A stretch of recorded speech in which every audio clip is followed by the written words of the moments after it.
The call came in at 4 minutes past 2 in the morning. By the time the first patrol unit reached the address, the house had already stopped making noise.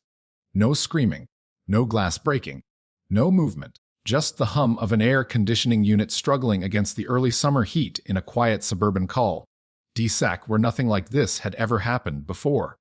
The victim's name was Daniel Hargrove, 42 years old. Financial consultant. Married. No known criminal history. No prior police reports attached to the address. He was found in his home office, seated upright in his desk chair, hands resting on the armrests, head tilted slightly to the right, a single gunshot wound just above the left eyebrow. No weapon in the room. No forced entry. No signs of struggle. The front door had been locked from the inside. So had the windows, which left investigators with a question that would define the next several weeks of this case. If no one broke in, and no one forced their way out, who pulled the trigger? Before we move further, pause here for a moment. If you believe cases like this deserve to be examined without sensationalism, just facts, timelines, and evidence, leave a comment with your first instinct. Was this personal, professional, or something else entirely? Because first instincts are rarely correct, but they are always revealing. Detective Rachel Monroe arrived 23 minutes after patrol secured the scene. She did not rush into the office. She never rushed. She stood in the hallway first, eyes moving over the floorboards, baseboards, light switches, thermostat panel. She noted the faint scent of gunpowder that still lingered in the air conditioning current. The shot had been recent. Very recent. Inside the office, nothing appeared overturned. A laptop sat open on the desk. Screen active. Email window open. Draft unsent. Subject line: "We need to talk." No recipient entered. Rachel did not touch the keyboard. She leaned slightly, studying the screen from an angle to avoid casting shadow. The last saved timestamp read 1 minute before 2 in the morning, which meant Daniel Hargrove had been alive at least 60 seconds before the call was placed. The call had not come from him. It came from his wife. Laura Hargrove had been upstairs when she reported hearing what she described as loud crack. She told patrol she assumed something had fallen. It was not until she came downstairs that she saw her husband in the office. She said she did not enter the room. She said she knew immediately he was gone. She said she called emergency services within seconds. Rachel listened to the recording of that call from the patrol vehicle before speaking to Laura directly. The voice on the line sounded controlled. Not calm, controlled. There is a difference. Controlled voices measure themselves. Calm voices forget they are being measured. Laura's breathing was steady. Her words were precise. She did not cry until the dispatcher asked if she could attempt CPR. That was the first crack in her tone. Rachel replayed that moment twice. Then she stepped into the office. Blood spatter analysis would later confirm the shot had been fired from approximately 3 feet away, front-facing, slight downward angle, which suggested the shooter had been standing. Daniel had been seated. There was powder stippling around the wound, but no contact burn, meaning the muzzle had not been pressed against his skin. It had been close, but not intimate. Rachel crouched beside the chair. No defensive wounds on the hands, no bruising on the forearms, which suggested Daniel had not expected the shot, or he trusted the person holding the weapon. The desk surface held minimal disruption. 1 legal pad, 1 pen, 1 coffee mug, half full. Still warm when patrol arrived, Rachel touched the ceramic lightly. Residual heat, which placed the time of death within a narrow window. Very narrow. She stood slowly. Her gaze moved to the bookshelf along the far wall. Finance texts, tax codes, investment strategy manuals, and 1 framed photograph.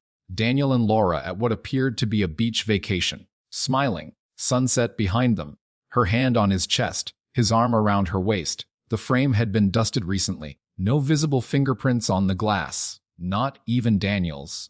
That was unusual. Rachel stepped back into the hallway. Security system, she asked the responding officer. Active, he replied. No breach alerts. Doors and windows intact. Cameras. Exterior only. And nothing. Nothing. Rachel had heard that word too many times in too many cases. Nothing does not mean absence. It means something is missing. She requested immediate retrieval of exterior footage. She requested gunshot residue testing on both occupants. She requested cell phone extraction for both. She requested a timeline reconstruction beginning at midnight, because if someone walked into that house and pulled a trigger without force, either the house let them in, or the house already knew them. Upstairs, Laura Hargrove sat on the edge of the bed in the master bedroom. Her hands rested in her lap. No visible tremor. Eyes red but dry. Rachel introduced herself without softening her voice. Grief interviews are not therapy sessions. They are calibration exercises. "When was the last time you saw your husband alive?" Rachel asked. "Around 1:30, Laura replied. "He said he had work to finish." "Anyone expected to visit?" "No." "Did he receive any unusual calls today?" "He was stressed," Laura said carefully. "But that's normal for him." "Stressed about what?" "Clients. Money. Deadlines." Rachel watched for micro-expressions. Averted gaze, lip compression, pulse shift in the neck. Laura maintained eye contact, but eye contact can be practiced. "Was your marriage stable?" Rachel asked. "Yes." No hesitation. "Financially stable?" "Yes." Another steady answer. Rachel let silence linger. Silence pressures truth. Laura finally shifted. "Are you suggesting something?" "I am asking questions." Rachel stood. "Did your husband own a firearm?" "No." "You're certain?" "Yes." Rachel nodded once. Gunshot residue testing would confirm that answer soon enough. As Rachel exited the bedroom, she glanced at the staircase railing. No scuff marks. No rush pattern in the carpet. If Laura had heard the shot and run downstairs, there would typically be signs of urgency. The fibers were undisturbed. Measured steps, not sprinting ones. Back in the office, the crime scene tech signaled her over. Found this under the desk. It was small. Brass. A shell casing. 9mm. Rachel stared at it for several seconds. Most shooters retrieve casings if they intend to stage a scene. Leaving one behind can mean panic, or it can mean performance. She straightened. "If this was staged," she said quietly, "it was staged by someone who wanted us to think it wasn't." The tech did not respond. Outside, the neighborhood had begun to wake. Porch lights flickered on. Curtains shifted. Suburbia has a way of pretending nothing happens inside its walls. But walls remember. Rachel stepped outside into the humid air. She looked at the Hargrove house. 2 stories, symmetrical windows, fresh paint, manicured lawn. The kind of house built to look safe. She had learned something long ago: safety is often architectural, not emotional. She turned to the patrol officer again. Time of dispatch, 2:04 in the morning. And patrol arrival, 2:11. So 7 minutes. Less. Anyone seen leaving the area in that window? Negative. 7 minutes is enough time to leave. If you are prepared. If you know the layout. If you know exactly where you're going. Rachel looked back at the front door. No forced entry. No broken glass. No disturbed locks. Which meant one of 3 things: the shooter had a key, the shooter was let in, or the shooter never left. As the coroner's vehicle pulled up to the curb, Rachel's phone vibrated. Ballistics preliminary response. The bullet recovered from Daniel's skull was consistent with a common semi-automatic handgun. Nothing rare. Nothing exotic. Standard. Accessible. Ordinary. Ordinary weapons in ordinary houses create extraordinary problems. Rachel slipped the phone back into her pocket. Inside the office, the laptop screen had dimmed but not locked. The draft email still waited. "We need to talk." Rachel finally allowed herself one speculation. Was that message meant for his wife, a colleague, a client, or the person who stood 3 feet away and ended his life? The answer would not come tonight. But one detail had already begun to disturb her. There was no sign of surprise in the room. No knocked-over chair. No raised hands. No defensive posture. Daniel Hargrove had been sitting calmly when someone aimed a gun at his face, and he did not move, which means he either trusted them, or he never saw it coming. And those are 2 very different kinds of killers. The autopsy would confirm time of death within a tight window. The residue tests would speak soon. The security footage would reveal patterns. But before any of that came back, Rachel made a note in her field journal. 3 words. Not about Laura. Not about forced entry. not about the casing. She wrote email draft matters, because people rarely begin sentences like that without reason, and in cases where a house appears locked from the inside, the truth is often hidden in something that was almost said.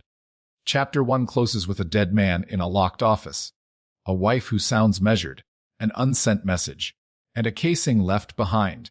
If your instinct is shifting, note it, because in cases like this, what looks impossible is usually deliberate, and deliberate always leaves a pattern. If you follow evidence over assumptions, subscribe now. And tell me in the comments, based on what you've heard so far, does the timeline feel intentional or accidental? By 6:30 in the morning, the house no longer felt like a home. It felt like a diagram. Every room mapped, every surface numbered, every movement reconstructed. The medical examiner's preliminary estimate placed time of death between 1:56 and 2:03 in the morning, a 7-minute window before the emergency call. Rachel Monroe stood beside the whiteboard set up in the dining room. She did not write bullet fragments or dramatic labels. She wrote sentences. Daniel Hargrove was alive at 1:59. The shot was fired between 1:59 and 2:03. Emergency call placed at 2:04. Patrol arrival at 2:11. She underlined the first sentence once. Alive at 1:59. Because digital devices are honest in ways people are not.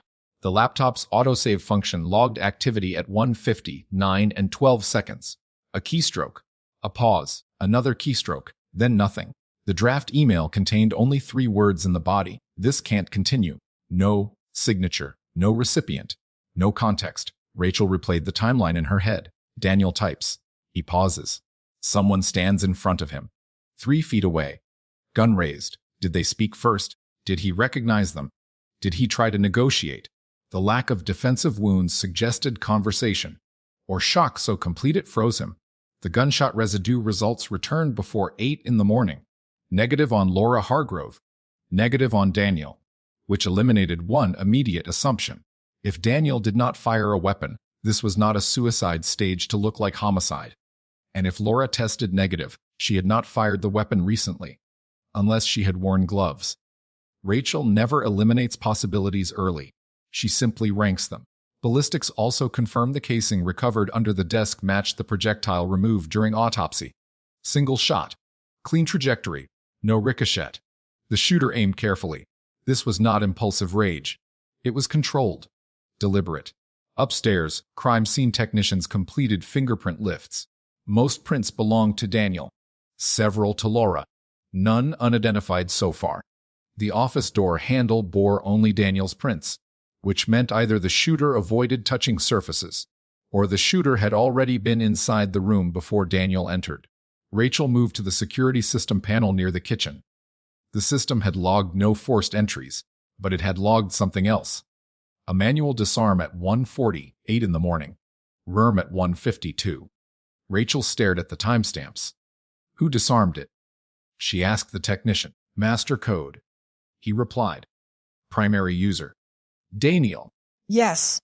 Rachel checked her watch. 1:48. 11 minutes before the last keystroke. She walked to Laura, who remained seated at the dining table, wrapped in a blanket though the house was warm. Why was the security system turned off at 1:48? Rachel asked. Laura blinked once. I don't know. I was manually disarmed using the master code. That would be Daniel. Laura said slowly. He sometimes turned it off if he expected a client early. At 2 in the morning? Silence. He didn't tell me, Laura said. Rachel studied her posture. Shoulders slightly rounded, hands clasped, no defensive crossing of arms. Measured breathing again. Rachel continued. Did anyone visit tonight? No. Did your husband leave the house after midnight? No. Are you certain? Yes. Rachel nodded once. The system reamed at 1:52, which meant whoever entered, if anyone did, had 6 minutes inside without alarm. 6 minutes is enough time to walk through a house calmly. Rachel returned to the office. She crouched near the desk and visualized movement. If Daniel disarmed the system, he expected someone. He allowed entry. He rearmed the system. He returned to his desk. He began typing, which means the visitor was already inside and stayed. Why rearm the system while a guest remained?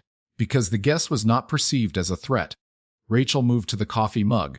Lab confirmed only Daniel's prints on the ceramic. No secondary touch. She checked the hallway again. No mud. No debris. No foreign fibers. If someone entered, they did so cleanly. Or they never left. Rachel's phone vibrated again. Cell phone extraction preliminary data. Daniel received one call at 1:43 in the morning. Unknown number. Call duration 42 seconds.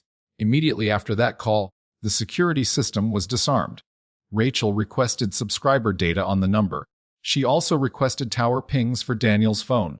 Location remained consistent inside the residence. She turned to Laura again. Did your husband receive a phone call before going downstairs? I was asleep, Laura replied. You didn't hear it? No? Rachel let silence settle again. Was he expecting someone late? I don't know. Did he seem afraid tonight? Laura's eyes flickered. Briefly, afraid. She repeated. Yes, no. Just stressed. What kind of stress? Work, she said. He handled large accounts. People panic when money moves. Money. Rachel filed that word carefully. Financial crimes produce clean violence. Calculated violence. People who understand risk sometimes believe they can control consequences. Rachel walked back into the office once more. She noticed something she had overlooked in the first pass. The blinds. They were half lowered. Not fully shut. Not fully open. If someone had approached from the backyard, Daniel might have seen them, unless he knew they were coming. Rachel stepped outside to the rear yard. Grass undisturbed. Fence intact. No footprints visible in the soil near the office window. But the night had been dry. Footprints are not guaranteed. She stood still and imagined it. Daniel receives a call. He disarms the system. He opens the door. He lets someone in. He rearms the system. They talk. He returns to his desk. He begins typing an email. This can't continue. 3 words. Perhaps not about money. Perhaps about the person standing behind him. Rachel returned inside. Was your husband seeing anyone? She asked Laura directly. Laura's jaw tightened. No. Are you sure? Yes. Did you check his phone? No. Did you suspect? No. Her answers were fast now. Too fast.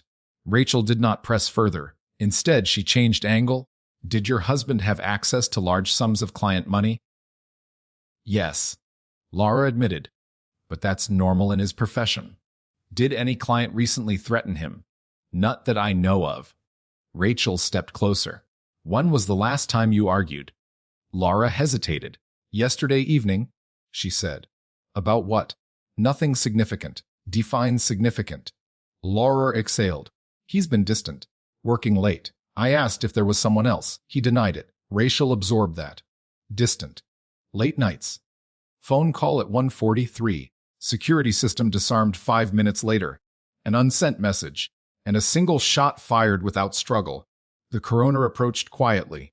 Time of death confirmed at approximately 2:01 in the morning. Rachel nodded, which meant Daniel typed at 1:59. Had 2 minutes left to live. 2 minutes can hold a lifetime of conversation. Or none at all. She returned to the whiteboard. Daniel receives call at 1:43. Security off at 1:48. Security on at 1:52. Email draft at 1:59. Shot at 2:01. Call placed at 2:04. She circled 1:48. Because that was the moment the house opened. And whatever entered at that time left no trace. Yet, Rachel looked toward the staircase. If Laura was asleep, she did not hear the disarm beep. She did not hear conversation. She did not hear footsteps. But she heard the shot.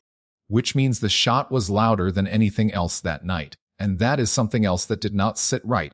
Most suppressed handguns still produce significant sound. But neighbors reported hearing nothing. Not one call from adjacent houses. Rachel requested a canvas immediately. If a weapon was suppressed, that introduced planning. If the neighbors truly heard nothing, then perhaps the shot had not occurred where it appeared. She turned once more to the office doorway. The blood spatter was forward. Consistent. But what if the shooter stood closer than 3 feet? What if stippling misled them? No. The autopsy was clear. 3 feet. Downward angle. Controlled. Rachel stepped outside again and watched the sun fully rise over the coal D sack. Normal life resumed quickly in places like this. Garbage trucks, joggers, school buses. She had seen it before. Violence folds neatly into suburbia, invisible by noon. But the timeline would not fold. It was too precise. Someone called Daniel. Someone entered. Someone stayed. Someone stood 3 feet away. And someone walked out of that house without triggering a single alarm. Or never walked out at all. Rachel returned inside and gave one quiet instruction. Pull financial records for the past 6 months. Because if the email draft was not about an affair, it might have been about leverage. And leverage gives people reasons to stand calmly in front of a loaded gun. Chapter 2 leaves the door open at 1:40, 8 in the morning. And whoever stepped through it so with permission. The question is no longer how the killer entered.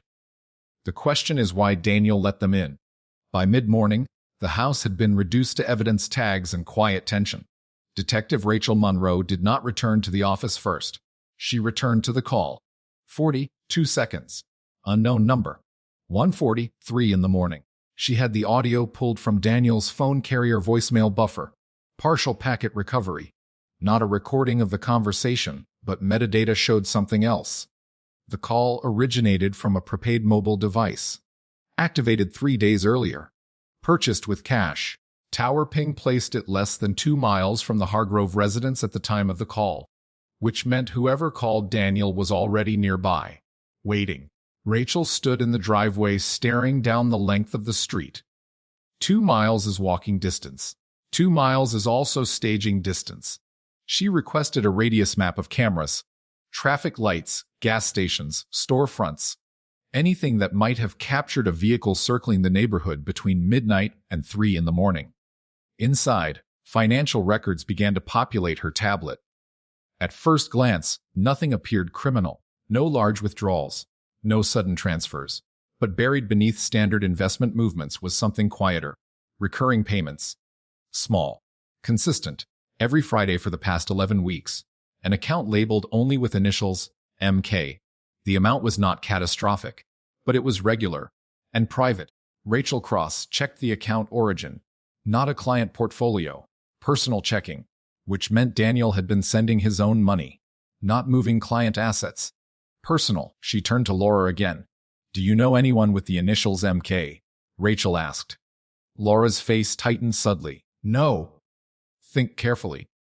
I don't. Rachel watched her pupils. There was recognition. Not certainty, but recognition. Was Daniel financially supporting someone outside the marriage? No. Was he being extorted? Laura swallowed. I don't know. That was the first honest answer. Because I don't know carries uncertainty, and uncertainty sounds different than denial. Rachel moved away and called for background research on Daniel's professional history. No lawsuits pending.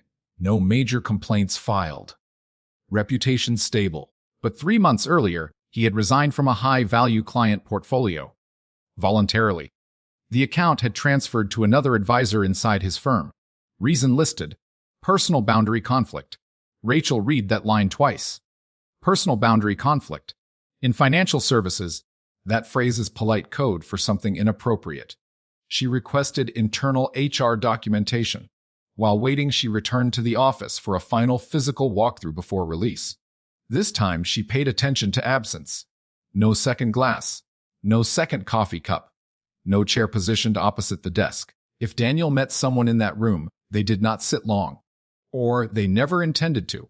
She examined the desk surface again. The legal pad contained no indent impressions from prior pages, meaning the top page had not been recently removed. No scribbled phone numbers. No sudden notes.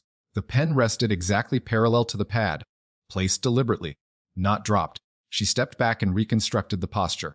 Daniel sits. Visitor stands. Conversation. He turns to the laptop. Types. This can't continue. Pause. Shot. Single. Controlled. If the visitor stood 3 feet away, why did Daniel turn back to the screen? Unless the visitor instructed him to. Rachel considered something uncomfortable. What if the email was not meant to be sent? What if it was meant to be seen? A message staged mid-thought. But if that were true, why not complete it? Because incomplete messages generate mystery, and mystery redirects investigators. Rachel stepped outside once more and checked the mailbox. No signs of tampering. But across the street, a neighbor finally approached. Elderly male, retired, sleeps lightly. "Did you hear anything between 1 and 2 in the morning?" Rachel asked. He shook his head. "No gunshot, no. Ma'am." "Any vehicles idling?" "Didn't notice." She studied him. He was telling the truth. Which brought her back to the question of sound. If the weapon was suppressed effectively, that suggested planning. And suppressed firearms are not casual tools. They are prepared tools. Back inside, HR documentation arrived electronically. Daniel had reported a client relationship complication. Approximately 12 weeks ago, the client's name was redacted in the preliminary file. Rachel requested the unredacted version. Minutes later, the name appeared. Maya Kessler. Initials MK. Rachel stared at the screen. 34 years old. Recently divorced. Inherited significant settlement. Transferred assets under Daniel's management 6 months ago. Relationship terminated 12 weeks ago. Reason listed. Boundary violation risk. Not proven misconduct. Risk. Which meant something had begun, and someone inside compliance had ended it quietly. Rachel requested Maya Kessler's address, 2.3 miles from the Hargrove residence. Rachel felt the case shift. If Daniel had been sending personal funds to Maya weekly, it could indicate hush money, support, blackmail, or something consensual turned complicated. She returned to Laura. "Did you know a client named Maya Kessler?" Rachel asked. Laura's composure cracked for the first time. Her shoulders stiffened. "Yes." "How?" "She came to the house once. About 4 months ago." "For what purpose?" "Dinner." "And after that?" Laura's eyes hardened. "I told Daniel I didn't like how she looked at him." Rachel let that sit. "Did you confront him?" "Yes." "What did he say?" "That it was professional." "And did you believe him?" Laura hesitated. "I wanted to." That answer carried weight. Rachel pressed once more. "Did you ever contact her?" "No, Po." "Did you threaten her?" "No." "Did you threaten your husband?" Laura's eyes flashed. "Absolutely not." The anger was genuine, not defensive. Genuine. Rachel stepped away. If Laura knew about Maya, then the financial transfers might not have been secret for long. But Laura tested negative for residue. No weapon found inside the house. No signs of forced entry. Security manually disabled. Email draft. And a client who lived within walking distance. Rachel's phone buzzed again. Prepaid phone purchase location identified. Convenience store 5 miles away. Security footage requested. She looked at the timeline again. Call at 1:43. System disarmed 5 minutes later. Visitor enters. System rearmed at 1:52. Email draft at 1:59. Shot at 2:01. Call at 2:04. Laura reports hearing a crack, but neighbors hear nothing, which suggests either suppression or that the shot was not as loud as expected. Rachel returned to the office one final time before leaving the scene. She crouched and studied the angle of entry once more. Downward. 3 feet. If the shooter were significantly taller than Daniel, that angle would steepen, but it was slight, which suggests similar height. Maya Kessler's file listed her height as 5 feet 7 inches. Daniel was 5 feet 9, Laura was 5 feet 8, all within range. Which means height tells nothing. Rachel stood and allowed herself one controlled speculation. If Maya called Daniel at 1:43, if Daniel let her in, if he intended to end something, and if that something threatened to surface, then this can't continue. Might not have been about money. It might have been about her, but that does not explain the calm posture. Unless he believed he was still negotiating. Rachel stepped outside and looked down the street once more. Some killers run. Some killers panic. And some killers remain perfectly composed. Because they believe the scene tells the story for them. Locked house. Single shot. Unsent message. No forced entry. But the timeline is beginning to speak, and it is pointing away from random violence toward something personal, something permitted, and something that began at 1:43 in the morning with a phone call from 2 miles away. The next step would be simple. Find Maya Kessler. Confirm her movements. Confirm her alibi. Confirm whether she was within 3 feet of Daniel Hargrove at 2:01 in the morning. Because if she was not, then someone else used her name to open that door. And that would mean the person Daniel trusted most might not have been the one standing in front of him. Chapter 3 narrows the circle. The door was opened deliberately. Money was moving quietly, and a woman with matching initials lives close enough to walk. The question is whether she walked in, or whether someone wanted investigators to think she did. Maya Kessler answered the door at 10:17 in the morning. She did not look surprised to see police. She looked prepared. Detective Rachel Monroe noticed that immediately. Prepared people choose posture before they choose words.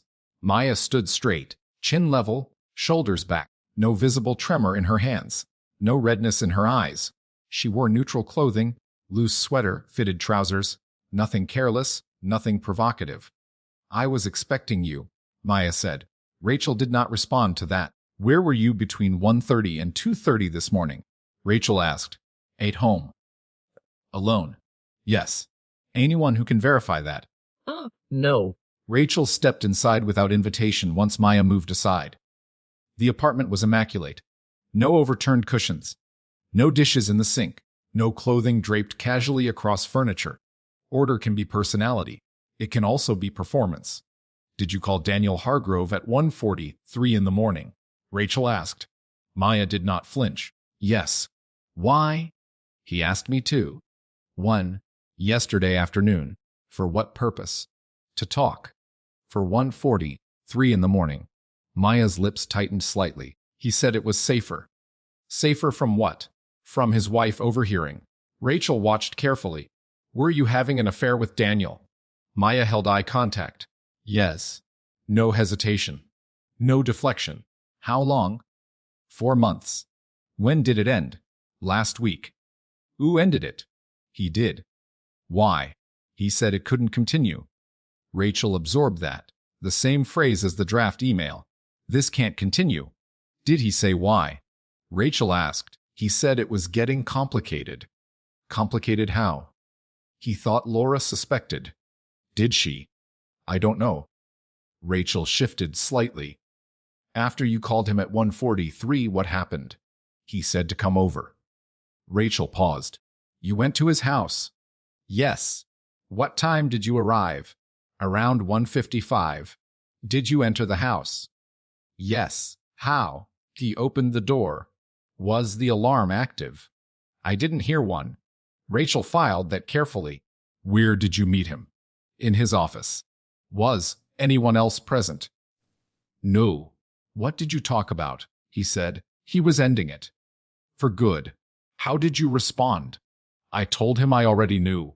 Rachel's eyes narrowed slightly. "Why did you know?" "Because he had been sending money." "The weekly transfers?" "Yes." "For what purpose?" Maya hesitated. "Because I told him I might tell his wife." "Blackmail." "Direct." Rachel did not interrupt. "I never meant to actually do it." Maya continued. "I just wanted him to understand what he was risking." "How much money?" "Enough." Rachel kept her voice level. "Did you bring a firearm to his house?" "No." "Did you see a firearm?" "No." "Did you shoot him?" "No." Rachel stepped closer. "Walk me through the last 5 minutes." Maya inhaled slowly. "He said he wouldn't pay anymore. I said that was fine. I told him I was done too." He turned back to his laptop. He started typing something. "Did you see what he typed?" "No." "What happened next?" "I heard of something." "What kind of something?" "A pop." Rachel did not blink. "Where were you standing?" "In front of his desk." "How far from him?" "Maybe 3 feet." "The same distance ballistics estimated." "And then?" "He fell." "Did you see anyone else?" "No." "Did you see who fired the shot?" "There was no one else there." Rachel held silence again. "You're saying a gun discharged in a closed room, at close range, and you did not see a shooter?" Maya's breathing quickened slightly. "I didn't see one." "Did you see a weapon in Daniel's hand?" "No." "Did you touch anything?" "Did you check if he was alive?" "No." "Did you leave?" "Yes." "How?" "Through the front door." "Did you hear the alarm?" "No." Rachel processed that. If Maya entered at 1:55 and left immediately after 2:01, the alarm should have triggered, unless it was disarmed. Did Daniel disarm the system for you? Rachel asked. Yes. When? Before I arrived. And did he ram it? I don't know. Rachel stepped back. Why didn't you call emergency services? Maya's composure cracked slightly. Because I knew how it would look. How would it look? Like I killed him. Rachel studied her face carefully. Fear was present. But fear of consequence is not the same as fear of guilt. You admit to blackmailing him, Rachel said. Yes. You admit to being present in the room at the estimated time of death. Yes. You admit you left without calling for help. Yes. But you deny pulling the trigger. Less. Rachel walked slowly around the room. No visible firearm anywhere in the apartment. No cleaning supplies out of place. No scent of solvent. May we test your hands for residue? Rachel asked. Maya extended them immediately. Of course. Cooperation can signal innocence. Or confidence. Rachel continued. When you heard the shot, where were you looking? At him. And you saw no muzzle flash. No. No movement. No. Did the window break? No. Did the door open? No. Rachel let the silence stretch longer this time. Then where did the bullet come from? She asked quietly. Maya swallowed. I don't know. Rachel's phone vibrated in her pocket. Preliminary camera sweep results. A vehicle had been captured 3 streets over at 1:53 in the morning. Dark sedan, circling, returning twice. Registration pending. She kept her expression neutral. Did you drive to his house? Rachel asked. No, I walked. Alone. Yes. Which road? Maya described the streets clearly, consistent with the distance. No hesitation. Did you see any vehicles idling nearby? No. Oh. Did you see anyone on the sidewalk? No. Oh. Rachel studied her for another full 10 seconds. Maya's pulse in her neck was elevated, but steady, not spiking. Rachel changed angle. Did Daniel seem afraid of you? She asked. No. Did he seem afraid of anyone? Maya hesitated. Yes. Ooh. He mentioned someone from work. Name. He didn't say. What did he say exactly? That someone was asking questions about missing funds. Rachel froze internally. Missing funds. Not the small personal transfers. Something larger. Did he elaborate? No. He said it would blow over. Rachel stepped back. If Daniel had mismanaged client assets, if someone inside his firm discovered it, if pressure mounted, then the affair and blackmail were distractions, not motive. She looked at Maya once more. You understand that every detail you've given will be verified. I know. If your residue test comes back positive, I didn't fire a gun. Rachel nodded once. Because there was something about Maya's description that did not align. 3 feet away, looking directly at him. Here's a pop. Sees no weapon. Sees no shooter. That is possible only if the shooter was positioned outside her line of sight, or the weapon was not where investigators believed it to be. Rachel turned toward the window. Half lowered blinds. Office positioned facing the backyard. Angle downward. If someone stood outside the window, 3 feet inside from the desk edge, downward trajectory, it would require precise positioning and suppression. She turned back slowly. Did Daniel stand up at any point? Rachel asked. No. Did he turn toward the window? No. Did you? No. Rachel's mind was now running 2 timelines, one inside the room, one outside it. If the shot came from beyond the glass, it would require penetration evidence. But initial reports showed no broken window, unless the window had been opened and closed. She stepped closer to the blinds. Tiny abrasion near the lower frame, almost invisible. Did you touch the window? Rachel asked. No. Rachel's gaze shifted to Maya again. You walked out after the shot. Yes. And you didn't look back. No. Why? Maya's voice softened. Because I knew he was dead. Certainty. Rachel held that word in her mind.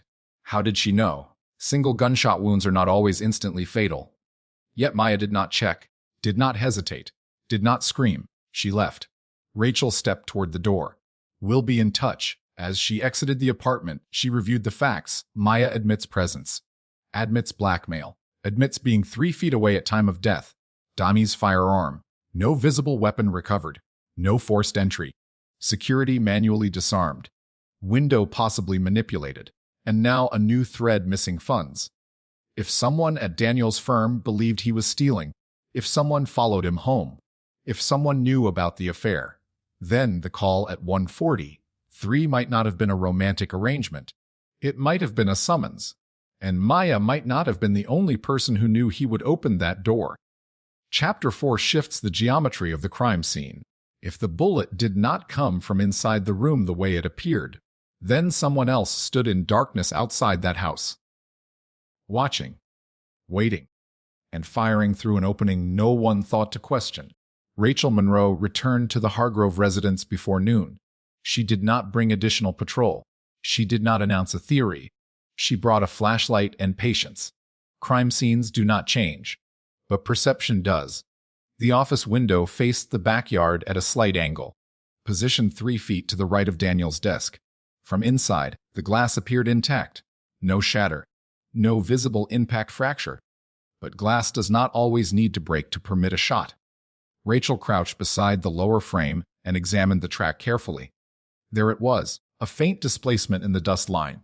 The window had been opened recently, not fully, just enough. She slid the pane upward slowly. No resistance. The mechanism moved cleanly, which meant someone had operated it before the scene was secured. She stepped outside and measured distance. From the exterior wall to the desk chair, approximately 9 feet. Too far for the 3-foot stippling pattern found on Daniel's forehead. Unless the muzzle had entered the room. Rachel visualized it. Window lifted. Suppressor extended through the opening. Shooter standing directly beneath the sill. If the suppressor crossed the interior plane by 3 feet, that would align with ballistic estimates. She marked the ground beneath the window. The soil was dry. No obvious impressions. But there was something else. A slight compression near the siding. As if someone had leaned in close. She requested a luminal sweep along the exterior siding. Trace residue might remain. Inside, she studied the blood spatter again. Forward pattern. No lateral spray toward the window, which suggested Daniel had been facing the shooter directly. But if the shooter was outside, Daniel would have been facing Maya, and the window would have been behind her. Rachel replayed Maya's statement. I was standing in front of his desk. If that were true, the bullet could not have entered from the window without striking her first, unless Maya had not been standing directly in front of him, unless she had stepped aside, unless she had lied. Rachel reviewed the autopsy diagram again. Entry wound slightly left of center, downward angle, minimal deviation.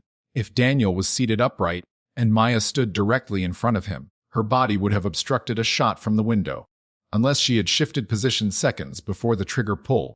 Rachel returned to the timeline. 1:55 Maya arrives. 1:59 Daniel types. 2:01 shot. Between those 2 minutes, movement occurred. But whose? Her phone vibrated. Residue results for Maya Kessler. Negative. Rachel closed her eyes briefly. If Maya fired the weapon, she either wore gloves and disposed of them, or she did not fire it, and there was still no firearm recovered. Rachel requested a search warrant for the Hargrove backyard perimeter and neighboring yards.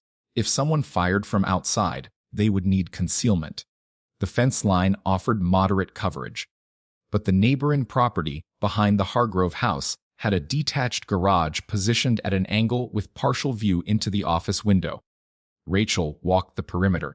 From that garage corner to the office window was approximately 14 feet, too far for 3-foot stippling, unless the shooter had approached closer than comfortable, closer than expected.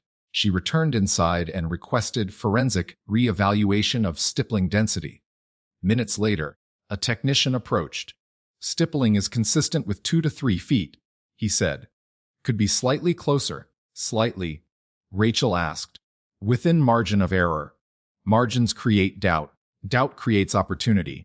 Rachel stepped back to the desk and re-examined the email draft. This can't continue. What if he was not typing to Maya? What if he was typing about Maya? To someone else? Perhaps to his firm. Perhaps to a partner. Perhaps to someone who had discovered the missing funds. Her phone vibrated again. Vehicle registration from earlier camera sweep returned. Dark sedan registered to Victor Hale, senior compliance officer at Daniel's firm. Rachel did not react outwardly. Victor Hale had flagged Daniel's account 3 weeks earlier for irregular internal transfers. He had initiated review, and Daniel resigned from the high-value portfolio shortly after. Rachel requested Victor Hale's address, 3 miles from the Hargrove residence. She requested cell tower data for Hale's phone overnight. Preliminary ping placed his device within 1 mile of the Hargrove house at 1:35 in the morning. Rachel felt the case pivot again. If Victor Hale suspected embezzlement, if Daniel feared exposure, if Maya was blackmailing him, then Daniel was trapped between professional ruin and personal scandal. Pressure from 2 directions. But pressure alone does not fire a weapon. Rachel considered the possibility that Daniel disarmed the security system, expecting Maya. But someone else followed her, or someone else arrived first. She replayed Maya's words carefully. He told me to come over. If Victor Hale had confronted Daniel earlier that evening, if an argument escalated, if Daniel called Maya afterward, the timing could overlap. Rachel returned to Laura once more. Did Daniel receive any work-related calls late last night? She asked. I don't know, Laura replied. He stepped outside around 11. For how long? 10 minutes. Did he seem upset afterward? Wes. Did he say why? No. Rachel wrote that down. 11 o'clock. Unaccounted conversation. Rachel requested Daniel's call logs for the entire evening. At 11:03, Daniel received a call from Victor Hale. Duration 6 minutes. After that, no further contact until the prepaid call at 1:43. Rachel felt the structure forming. Victor calls at 11. Daniel disarms security at 1:48. Maya arrives around 1:55. Daniel types at 1:59. Shot at 2:01. Emergency call at 2:04. If Victor confronted Daniel about missing funds, if Daniel panicked, if Daniel summoned Maya to end the affair, and if Victor followed, the geometry becomes layered. Rachel stepped back into the office and positioned herself where Maya claimed to have stood, directly in front of the desk. From that position, the window sat over her right shoulder. A shooter outside could have line of sight past her if she angled slightly. She took 1 step to the left. Clear path. 1 step to the right. Obstructed. Which means placement matters. Maya said she stood in front, but she did not specify exact alignment. Rachel considered the possibility that Maya did not see the shooter because she was not directly between Daniel and the window. She may have been slightly offset, which leaves open the external shot theory. But then another problem emerges. Why was there no bullet impact on the interior wall opposite the window? The projectile was recovered from Daniel's skull, which means the bullet lodged inside. Single shot. Contained. If fired from outside, angle would differ slightly due to elevation, unless the shooter was positioned directly under the window. Rachel returned outside and measured vertical distance from ground to sill. Approximately 4 feet. If the shooter was average height, they would need to crouch slightly. Uncomfortable, but possible. Her phone buzzed again. Preliminary luminal sweep results. Trace particulate consistent with discharge residue detected on exterior siding beneath the window. Rachel exhaled slowly.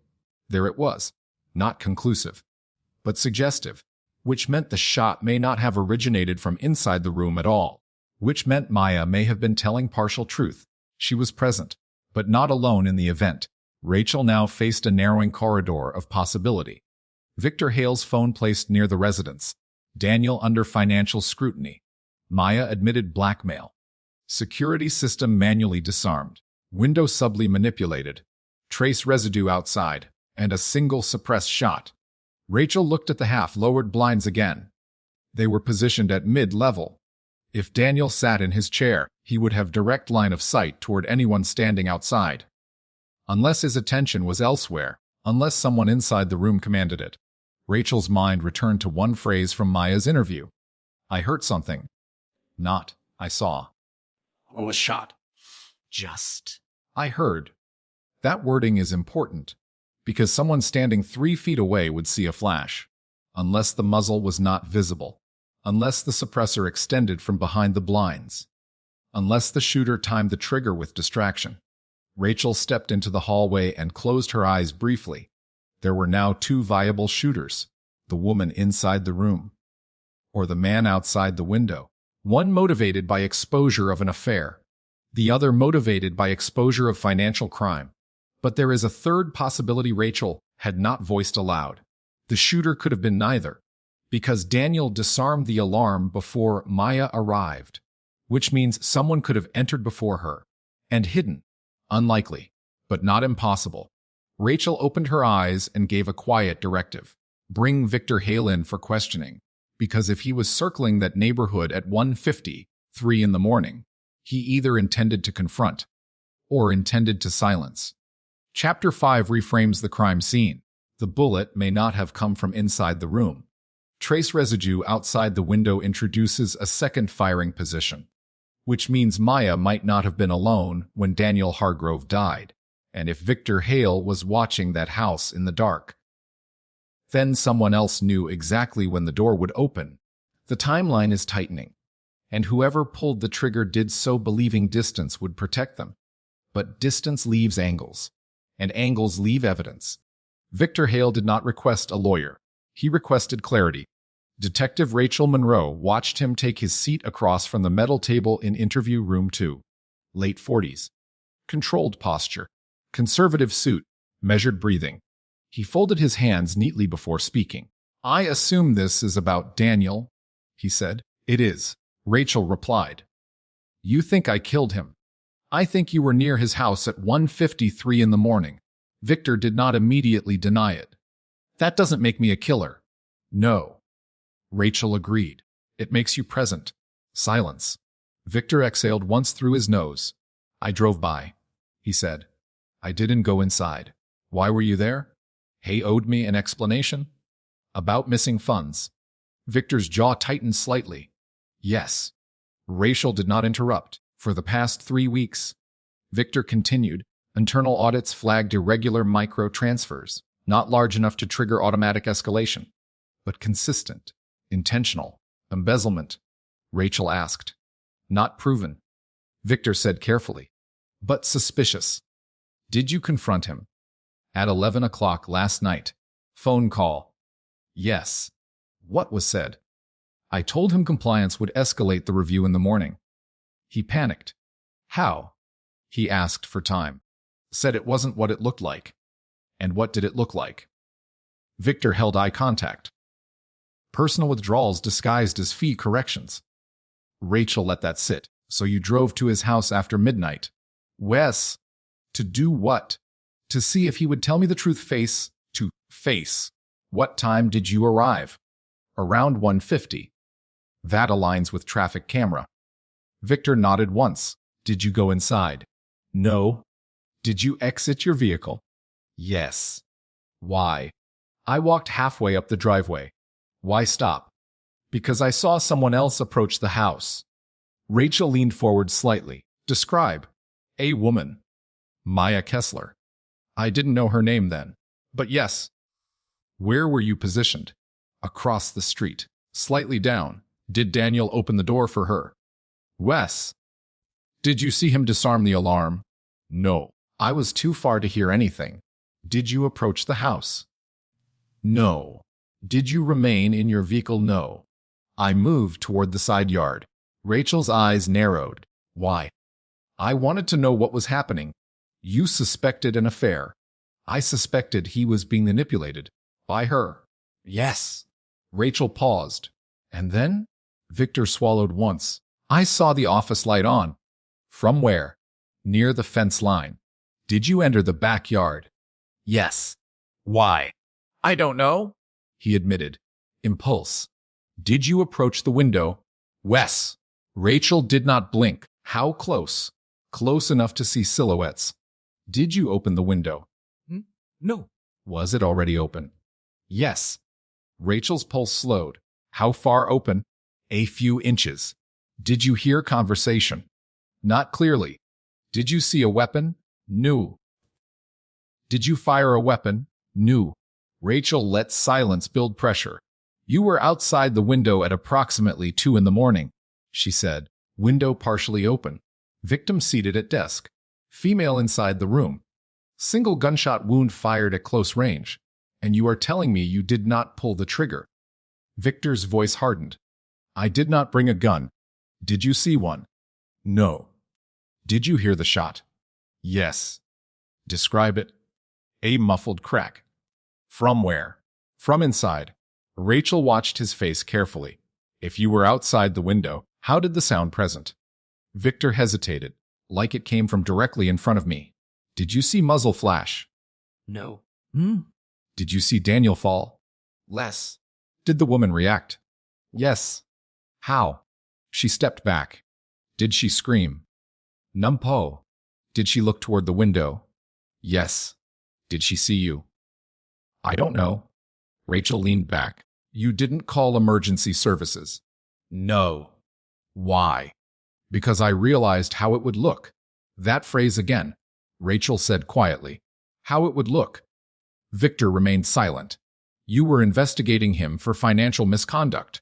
Rachel continued. You discovered an affair. You confront him. You follow the woman to his house. You stand outside a window. He dies in front of you. Victor's breathing became slightly shallower. I did not kill him. Rachel shifted angle. Did Daniel ever threaten to expose something about you? She asked. No, Po. Did you benefit from his removal? No. Did anyone else at the firm know about the audit? Yes. Woo. 2 junior analysts. Names. He provided them. Rachel wrote them down without expression. Was there any risk to you personally if the audit revealed mismanagement? No. It would damage him, not me. Rachel studied him carefully. People under threat of exposure display specific micro-tensions. Victor showed frustration, not fear. There is a difference. Rachel asked one more question. When the shot occurred, where were your hands? Victor looked confused. What? Where were your hands? At my sides. Not extended through the window. No. Not holding anything? No. Rachel stood slowly. Forensics detected trace discharge residue on the siding beneath the window. Victor's face changed slightly. Surprise. But not the rehearsed kind. I didn't fire anything, he said again. Rachel walked to the door, then paused. Did you see Daniel type anything? Victor hesitated. Yes. What? I couldn't read it clearly. But he was typing? Before the shot? Yes. And the woman? She was standing slightly to his left. Rachel turned fully. To his left. Less. Not directly in front. No. Slightly offset. That mattered. If Maya stood slightly left of Daniel's line of sight toward the window, a shot from outside could pass without striking her. Rachel felt the geometry lock into place. You're sure? She asked. Yes. Rachel exited the room without another word. Back at the board, she rewrote the positioning. Daniel seated. Maya slightly left. Window partially open behind her right shoulder. Victor outside near window. Single suppressed shot. If Victor fired, stippling would align with muzzle crossing interior threshold. If he leaned in, if he extended arm, if he brought weapon. But he denies bringing one. And no firearm recovered. Rachel requested search of Victor's vehicle. No weapon found. No suppressor. No recent cleaning residue. Which means if he fired, he disposed of the weapon already. Or he never possessed one. Rachel sat alone for a moment and closed her eyes. There was something missing. Daniel disarmed the alarm at 1:48. Maya arrived around 1:55.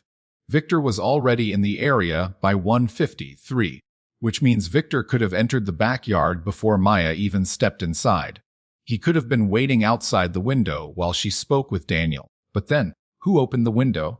Victor said it was already open. Maya denied touching it. Daniel was typing, which means Daniel opened it. But why? Ventilation. Nervous habit. Or to speak with someone outside. Rachel's eyes opened slowly. What if the call at 1:43 was not from Maya alone? What if Daniel was coordinating 2 conversations? One inside, one outside. If Daniel knew Victor was cunning. If he opened the window to speak privately. If Maya arrived mid-confrontation. Then tension escalated in layers. Rachel requested a deeper extraction of Daniel's phone messages. Encrypted messaging app activity showed deleted thread earlier that night. Contact labeled only with initials. VH. Timestamp 1:30, 7 in the morning. Rachel felt the structure shift again. Daniel was communicating with Victor minutes before the prepaid call to Maya, which means he was orchestrating both meetings. Why would a man under investigation summon both his compliance officer and his mistress within minutes of each other? Because he intended to end something, or confess something, or control something. Rachel returned to the interview room. Victor looked up as she entered. "Did Daniel ask you to come over?" she asked. Victor hesitated. "Yes." What time?" "After our call." "Did he say why?" "He said he had documentation to show me." "Documentation of what?" "That the transfers weren't theft." "Then why were you outside the window instead of inside the office?" Victor's silence stretched. "I saw her enter," he said. "I didn't want to walk into that." "Into what?" "An affair." Rachel leaned in slightly. "So instead, you watched through a window." Victor's eyes flickered. "Wes, did Daniel see you outside?" "No." "Are you sure?" "Yes." Rachel stepped back again. Two people summoned, one inside, one outside, both present, both with motive, both with opportunity. One shot, no weapon, no clear shooter. Rachel knew something now with certainty. Daniel did not appear surprised when the shot occurred, which means he saw the direction it came from. And if Maya was slightly left, his direct line of sight would have been toward the window, which means he knew someone stood there. And he did not move. Chapter 6 leaves two people at the scene of death. One inside the room, one outside the window. Both claim they did not pull the trigger. But Daniel opened that house deliberately. He opened that window deliberately. And he positioned himself in a chair between two sources of pressure, which means he believed he could control the outcome. He was wrong. Because someone at that house that night did not come to negotiate. They came prepared. And one of the two people who watched him die is still lying. Detective Rachel Monroe stopped looking at the window. She stopped looking at Maya. She stopped looking at Victor. Instead, she looked at Daniel. Not the body, the behavior. Because something about his choices that night did not align with panic. Men who are cornered do not schedule layered confrontations within the same 15-minute window unless they believe they have leverage. And Daniel disarmed his security system at 1:48 in the morning. That was not fear. That was invitation. Rachel requested a full forensic re-examination of Daniel's laptop. Not just surface-level document retrieval, deep system artifacts, temporary files, clipboard memory, auto-catch text fragments, anything typed and erased before the final draft. 2 hours later, the digital forensics analyst entered with a quiet expression. "There's more," he said. Rachel did not respond verbally. At 1:58 and 30 seconds, a longer message was typed. He continued. It was deleted before autosave locked. "Recoverable?" Rachel asked. "Partially." He handed her a printout. The recovered fragment read, "If you don't stop contacting her and if the transfers aren't reversed by Friday, I'm taking everything to." The sentence cut off. Rachel stared at the page. "If you don't stop contacting her," that was not directed at Maya. That was directed at someone interfering. "And transfers aren't reversed." Which transfers? The weekly personal payments? Or something larger? Rachel asked for a deeper trace.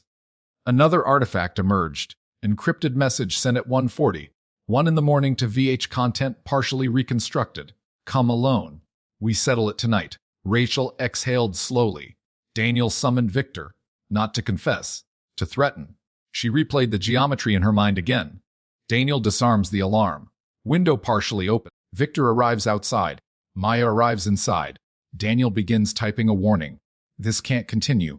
But the deleted line shows something else. Daniel was preparing to expose someone. Not just end an affair. Expose. Rachel stood up abruptly. "Run a forensic audit on the firm," she said. "Specifically," the analyst asked. "Compliance account adjustments. Executive level overrides. Any internal fee redistributions flagged in the last 6 months. because small embezzlements are rarely solo operations, and compliance officers rarely audit without knowledge of deeper risk. 3 hours later, the Financial Crimes Unit called back. The irregular transfers were not originating from Daniel alone. They were masked through a secondary oversight account, authorized by Victor Hale. Rachel stared at the report. Victor had initiated internal micro-adjustments months before Daniel's flagged withdrawals. Daniel's transfers to Maya were personal, but the larger adjustments, they benefited an account connected to a shell investment holding, traceable to Victor Hale. Rachel felt the final structure click into place. Daniel discovered Victor's scheme. Victor attempted to redirect scrutiny by flagging Daniel's minor personal misconduct. Daniel gathered evidence. Daniel summoned Victor to confront him. Daniel summoned Maya to end the affair and possibly use her silence as leverage. Daniel opened the window to speak privately with Victor outside. Because if Maya was in the room, Daniel might not have wanted her hearing everything. Rachel returned to Victor's interview room. He looked less composed now. "You authorized secondary oversight transfers," Rachel said calmly. Victor did not answer. "They routed through a holding account tied to your name." Silence. Daniel discovered it. Rachel continued. "He threatened exposure." Victor's jaw clenched. "He misunderstood the accounting," Victor said. Rachel slid the recovered digital fragment across the table. Victor read it. His eyes moved once. Slowly. "He was going to expose you," Rachel said. "He didn't understand." Victor replied quietly. "Understand what?" "That it wasn't theft." "Then explain it." Victor did not respond. Rachel leaned forward slightly. "You were outside his window." "Yes." "You heard him typing." "Yes." "You saw him preparing to take everything to someone." Victor remained silent. "You brought a suppressed handgun," Rachel said evenly. "No." "You leaned toward the window." "No." "You fired one shot." "No." Rachel changed tone. "You didn't intend to kill him." Victor's eyes flickered. "You intended to scare him." Silence. "You intended to stop him mid-sentence." Victor's breathing changed. Rachel continued. "You saw the message forming on his screen. You panicked. You reached forward, but it didn't. You leaned in through the open window. 3 feet from his head." Victor's hands tightened against the table. "It was supposed to be a warning," Rachel said softly. That sentence landed. Victor's gaze dropped for the first time. "He forced my hand," Victor muttered. Rachel did not react outwardly. "You brought the weapon," she said. "I didn't think I would use it." "But you did." "He wouldn't stop." "He was typing," Rachel said. "He said he'd destroy everything." "So you destroyed him first." Victor closed his eyes. "It was one moment," he whispered. "Describe it," Rachel said. Victor's voice was no longer measured. "I stepped toward the window. I told him to stop. He looked at me. He said he was done protecting me." "And then?" "Why suppressed?" Victor did not answer immediately. "Because I couldn't risk neighbors calling," he said finally. Rachel let that sit. "You didn't account for Maya," she said. "I didn't know she was there until I saw her silhouette." "You fired anyway." "He wouldn't stop typing." "And after the shot?" I froze. "Did you see her react?" "Yes." "Did she see you?" "I don't think so." "Did Daniel see you?" "Yes." Rachel held that. "Did he look surprised?" Victor swallowed. "No." That was the truth. Daniel knew who stood outside. He did not move because he believed leverage would protect him. It did not. "Where is the weapon now?" Rachel asked. Victor hesitated. "River," he said quietly. "Which river?" He provided location. Rachel stood. "You understand this will be verified." Victor nodded once. "I didn't mean to kill him," he said. Rachel did not respond. Intent shifts, sentencing, not outcome. As she exited, she replayed the final seconds in her mind. Daniel seated, Maya slightly left, Victor outside window, Daniel typing a threat, Victor leaning in, suppressor crossing threshold, 3 feet, single shot, Daniel falls, Maya steps back, Victor retreats into darkness. Maya leaves without calling. Laura hears a muted crack, calls at 2:04. The geometry was never impossible. It was layered. Affair, blackmail, frauds within frauds, and a man who believed he could confront both problems at once. Rachel stepped outside into late afternoon light.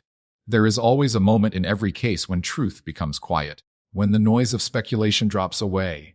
This was that moment. Daniel opened his house. Daniel opened his window. Daniel invited two pressures into the same room, and one of them came armed. Chapter 7 closes the circle. The shot did not come from inside the room. It came from the window Daniel opened himself. Victor Hale did not intend execution. He intended control. But control fails when fear overtakes calculation. And fear, when armed, becomes fatal. The River Search Team recovered the weapon 48 hours later. 9mm semi-automatic. Aftermarket suppressor attachment. Serial number partially filed down but still traceable. Registered originally to Victor Hale 5 years earlier. Ballistics confirmed match with the projectile removed from Daniel Hargrove's skull. Chain complete. But Detective Rachel Monroe did not close the file yet. Confessions can shift. Physical evidence can be challenged. And layered crimes rarely end with a single charge. Victor Hale amended his statement through counsel. He admitted to firing the weapon. He claimed self-defense. Rachel reviewed that carefully. Self-defense requires imminent threat. Daniel was seated, unarmed, typing. Victor stood outside the window, armed. Distance 3 feet. Angle downward. No defensive wounds. No weapon near Daniel's body. The claim would not hold. Still, Rachel reconstructed the final minutes again. Not because she doubted the shooter, but because she wanted to understand the psychology. Daniel called Victor at 11. Daniel discovered the embezzlement pattern days earlier. Daniel gathered documentation. Daniel reached out to Maya after midnight. Why involve her? Rachel visited Maya's interview transcript. I told him I might tell his wife. Blackmail. Daniel had been paying her weekly. Personal money. To maintain silence. But if Daniel was about to expose Victor, why continue paying Maya? Unless Maya knew something about the financial irregularities too. Rachel requested forensic review of Maya's phone again. Deeper. Encrypted cloud backups. Deleted attachments. An hour later, something surfaced. 3 weeks ago, Maya received a forwarded internal document. Subject line redacted. Attachment partially viewable. Compliance review draft. From Daniel's email, which meant Daniel had shared confidential firm material with her. Rachel leaned back slowly. Daniel was not merely having an affair. He was confiding. Possibly strategizing. Possibly planning to leverage both sides. She called Maya back in. This time Maya looked less composed. You knew about the audit, Rachel said. Maya did not deny it. He told me, she said. He forwarded internal documents. Yes. Though, why? He wanted advice. You're not in finance. No? So what kind of advice? Maya hesitated. He wanted to know if he should expose it. Expose Victor. Yes. What did you tell him? I told him he'd destroy himself too. Rachel studied her closely. And then? I told him if he was going down, I wasn't going with him. Rachel allowed silence. Did you threaten to reveal the affair unless he continued paying you? Less. Did you ever threaten to reveal the financial misconduct? Maya's eyes shifted. No. Rachel did not challenge that immediately. You were in that room when Victor fired. Yes. You saw him afterward. Yes. So you knew who killed Daniel. Maya's composure thinned. Yes. And you left anyway. Wes. Why? Because I didn't want to be tied to either of them. Rachel let that answer settle. Why didn't you tell us Victor was there? She asked. Because then I'd have to explain why I was. Honest. Self-preserving. But honest. Rachel returned to the timeline board once more. 11 p.m. Victor confronts Daniel by phone. After midnight, Daniel reviews evidence. 1:40. 1 Daniel messages Victor, come alone. E1:40. 3 Daniel receives prepaid call from Maya. 1:40. 8 Daniel disarms security. 1:52.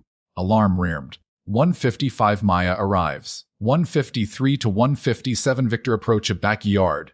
1:59 Daniel types warning. 2:01 Victor fires. 2:04 Laura calls emergency services. Every minute accounted for. But one question remained. Why did Daniel open the window? Rachel replayed Victor's words. I told him to stop. which means there was verbal exchange through that opening before the shot, which means Daniel knew Victor was outside, which means Daniel positioned himself deliberately between Victor and Maya. Why? Control. Daniel believed proximity equalized risk.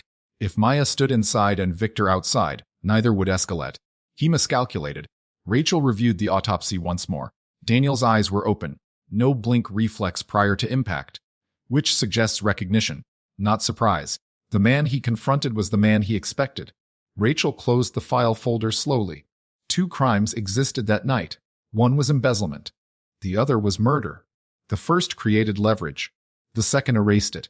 Victor Hale would face charges for first-degree murder and financial crimes. Maya Kessler would face charges related to blackmail and failure to report a felony.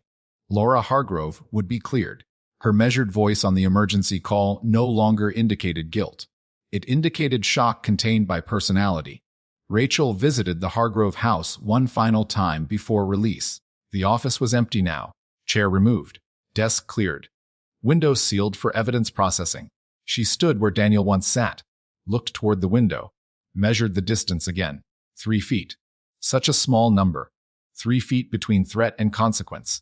3 feet between exposure and silence. 3 feet between negotiation and fatal impulse. She imagined the final exchange.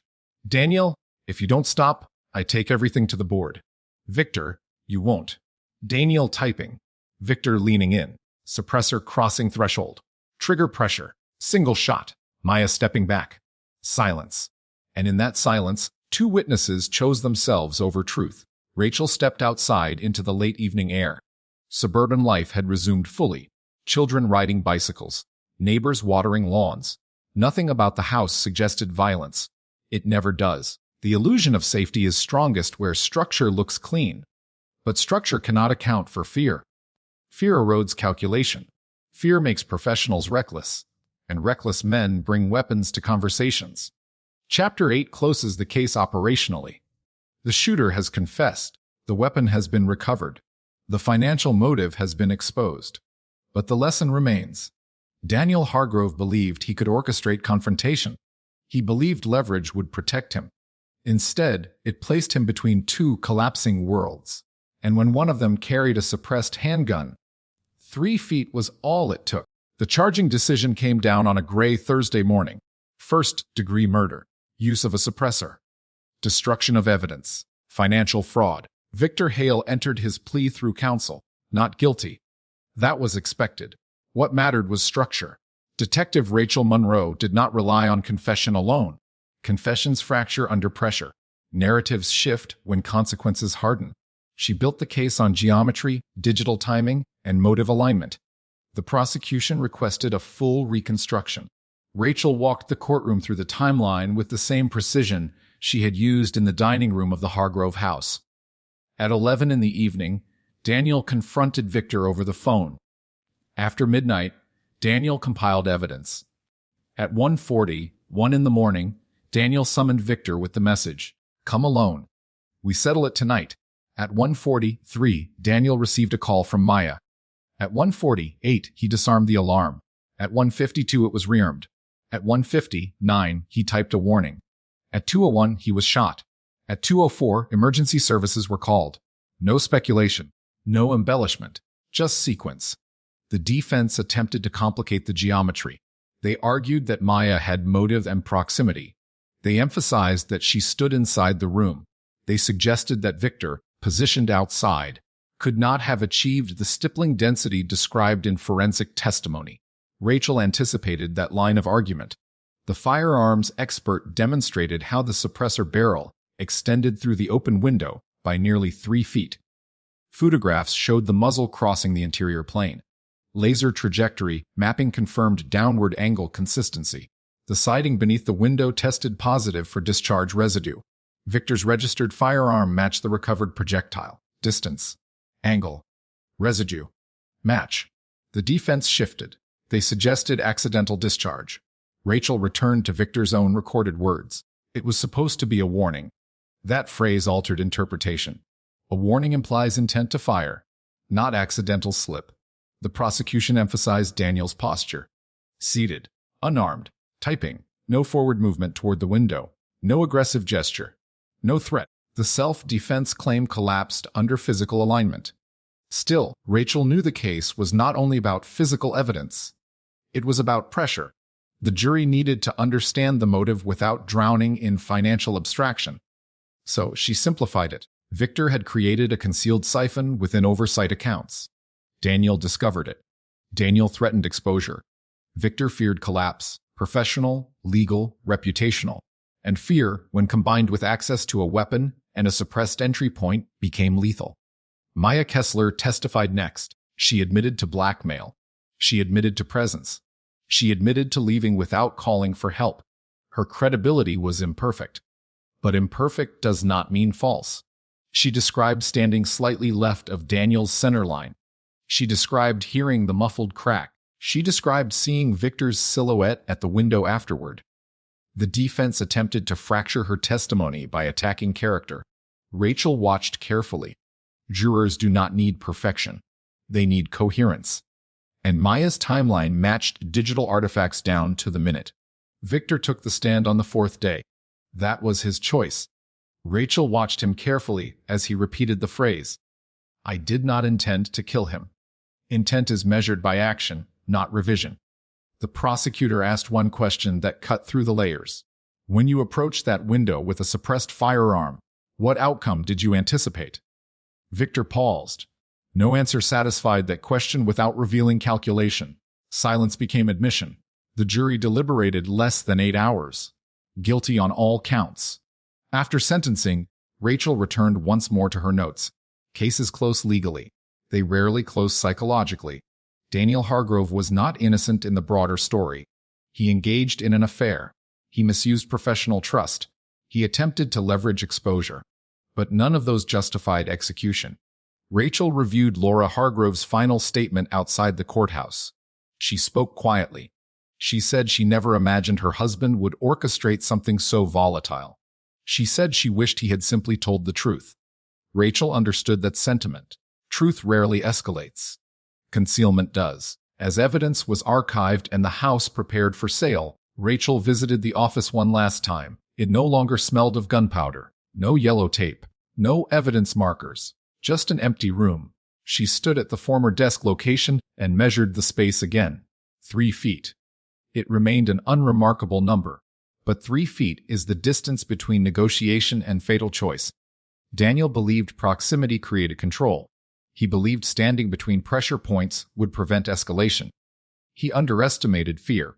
Victor believed suppressing sound would suppress consequence. He underestimated residue. Maya believed silence would protect her. She underestimated digital trails. And Laura believed normacy would continue uninterrupted. She underestimated what secrecy does to structure. Rachel walked to the window and looked at the backyard. The siding beneath had been replaced. Fresh paneling, no visible mark of what occurred, but she remembered the faint residue line, almost invisible, almost missed. That is how most crimes begin, not with dramatic rupture, with subtle displacement, a small adjustment in dust, a slight opening in glass, a phrase typed and erased. If you don't stop. The case file closed formally that evening, but Rachel added one final notation in her journal. Not about ballistics. Not about fraud. About control.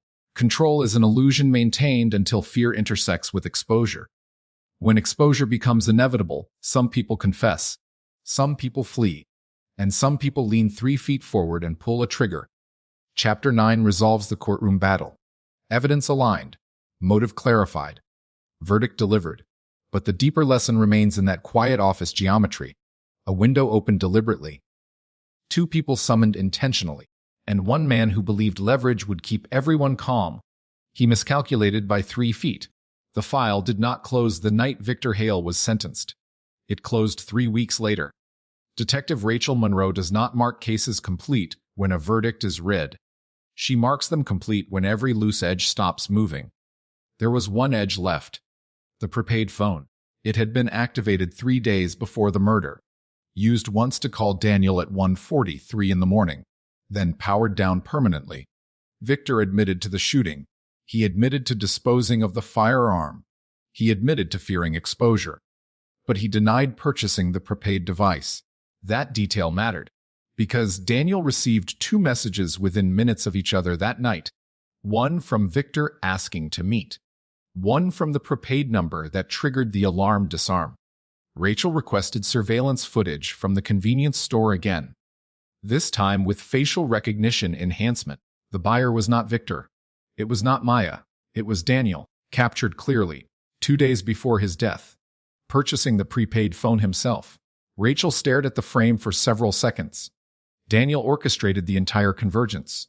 He purchased the phone. He likely used it to call himself to create a separate log entry, or to obscure direct contact timing.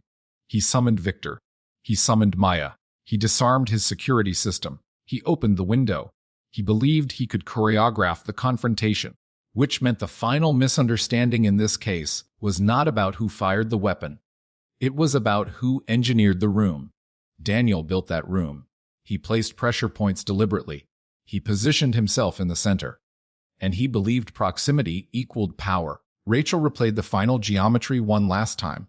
Daniel seated, laptop open, window raised slightly, Maya offset left, Victor outside, Daniel typing a threat that would expose financial crimes. He thought Victor would fold. He thought Maya would remain quiet. He thought the presence of one would restrain the other. Instead, pressure multiplied. Victor saw ruin in front of him.